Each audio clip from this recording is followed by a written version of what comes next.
So I'm here with the B line. Yes. I'll take the pleasure. Here at Bay 10, where we first met. Probably, well, no, we thought this earlier. First met at a rave in Stourbridge, and then here at Bay 10 a few years ago. That was it, man. That was it. Jay Atton's Grime Cypher. That was sick though, bro. That went off, man. If I remember right. Fresh 18 back in them days. 18 years old. I know. So, and since then, what have you been doing? Bro, do you know what? Life's been kind of mad, man. I mean, obviously started on the bass line when I was first 18, and then at first it was sort of a thing where I thought to myself, is this something I'm going to take serious? And then I dropped a couple of tunes, started to get a bit of positive feedback, and then I thought to myself, do you know what, this is something I genuinely enjoy. And then I obviously found my love fucking drum and bass, and then we went on to drum and bass at first. I think everybody's like first sort of love with drum and bass and interactions is obviously jump up. So I was a jump up MC for a while, and back then, like getting used to it, I found it really hard to adapt to the flow, because there's nothing as fast as drum and bass is there really that MCs sort of MC over. And then I went on to the minimal and moved over to the dark side, man, and that's where I found myself. That's what I definitely enjoy. So and yeah, I've just been grafting ever since, bro. Nice. You've been smashing up sets, you've been on flyers all over the place. Trying, bro. I mean, I didn't expect it to take off the way it did after lockdown, but I just thought, you know what, dropped an album and I thought I've got to put serious work in now, and I started to work on my production quite a lot, and the booking started to roll in, man, and I thought, you know what, I've got to take this by the horns and, you know what I mean, run with it. So that's what I did, and I'm humbled by it, bro. I'm enjoying it, man. That's good. So you smashed all your sets, but what you got coming up next?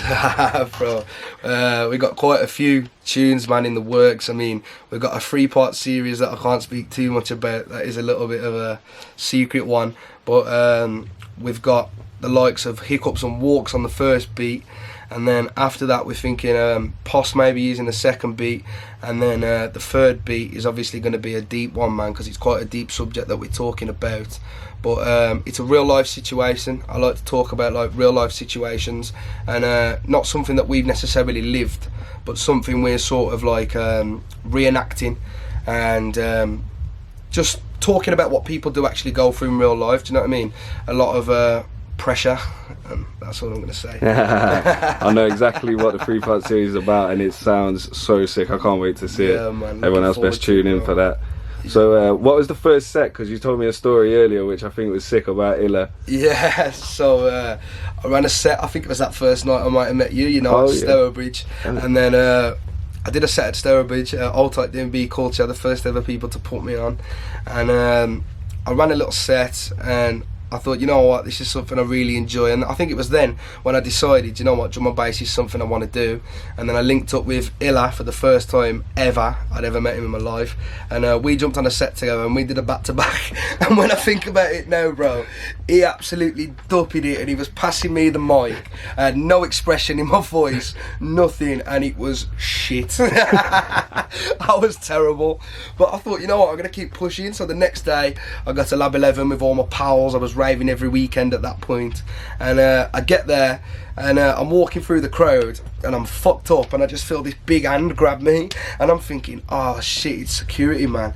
And I look behind me, and as I look behind me, it's Illa, and I look at Illa, and I look down, and he's got the mic in his hand, and I obviously I remember the set on the flashboard, it was DJ Looney, and I turned around, I was like, oh my fucking god, you're jumping on with like DJ Looney. I was mesmerised, and he turned around and he went, I'm not Beeline, he went, you are, and he just threw me the mic, bro. And I just remember just looking round, and there was a whole group of like Lab 11, bro, a whole room just full, you know, the red room, as soon as you go in on the left, and that was just absolutely rammed the people. And I remember emceeing to Looney, and I made such a fuck up of myself, and that was what made me want to do drum and bass. And do you know what, hats off to Illa, I will never ever ever forget that day, man. But that was when I started to realise this is really what I want to do. And I thought, I look back at that now and think the progression from that was all from that set that day. That was the reason I wanted to progress, and that was the reason I wanted to get better. No sign of slowing down over. Nah, never, bro, and here we are today.